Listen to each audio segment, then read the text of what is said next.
From JBS Studios in Greater New York, this is the JBS News Update with Teisha Bader.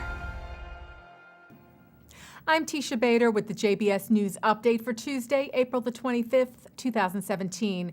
A Palestinian man tried to stab IDF soldiers in the West Bank today. The incident occurred at a bus stop outside the headquarters of the Army's Samaria Regional Brigade.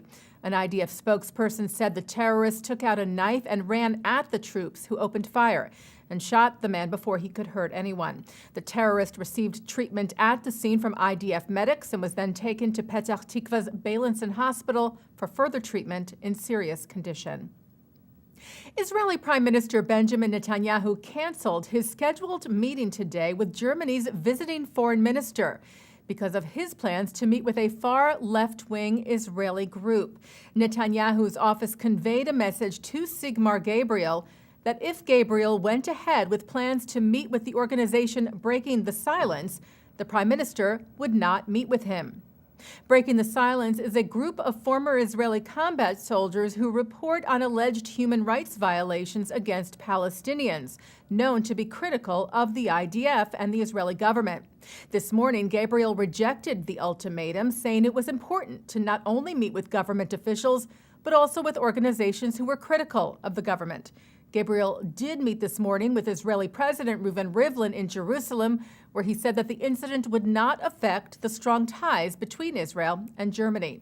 Gabriel said, "We are committed to the friendship, partnership, and special relationship with Israel, and nothing will change that." Rivlin commented as well, saying that as a democratic state, Israel had no problem with criticism, but it had to be based in reality. Rivlin said that the IDF was the most moral army in the world. Well, Great Britain said it is proud of the role that it played 100 years ago to lay the groundwork for the establishment of the State of Israel and will not apologize for it. The British government's Foreign Office was responding to an online petition urging the UK to apologize for the Balfour Declaration of 1917, claiming that it led to, quote, mass displacement of the Palestinian nation. The UK Foreign Office said the Balfour Declaration is an historic statement for which Her Majesty's government does not intend to apologize. It said, "We are proud of our role in creating the State of Israel, establishing a homeland for the Jewish people in the land to which they had such strong historical and religious ties was the right and moral thing to do, particularly against the background of centuries of persecution." If the petition, which was spearheaded by the Palestinian Return Center, gets over 100,000 signatures by May the 3rd, it will be debated in Parliament. At the time of this report, the petition had about 13,400 signatures. U.S. President Donald Trump spoke from the U.S. Capitol Rotunda today at the U.S. Holocaust Museum's annual Days of Remembrance ceremony for Yom HaShoah, Holocaust Remembrance Day, where the president reaffirmed his support for the Jewish people and the State of Israel and vowed to stand up against anti-Semitism. This is my pledge to you. We will confront anti-Semitism. We will stamp out prejudice. We will condemn hatred. We will bear witness, and we will act. That is why we are here today, to remember and to bear witness, to make sure that humanity never, ever forgets. The Nazis massacred 6 million Jews. And yesterday, the Holocaust Museum opened a new conservation and research center. The David and Fela Chappelle Family Collections Conservation and Research Center is located just outside of Washington in Bowie, Maryland.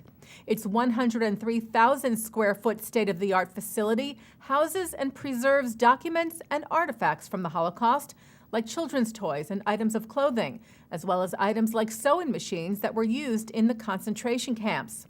Director of Collection Services Travis Rulo said the objects that remain help tell the history of the Holocaust. And the U.S. National Archives announced a special project happening in New York to help in Holocaust awareness, education, and preservation. Yesterday, they announced a new curatorial project at the Franklin D. Roosevelt Presidential Library and Museum. It will provide greater awareness of and access to 3 major library collections of Holocaust-related records. And taking a look now at our programming for tonight on JBS for Tuesday, April the 25th.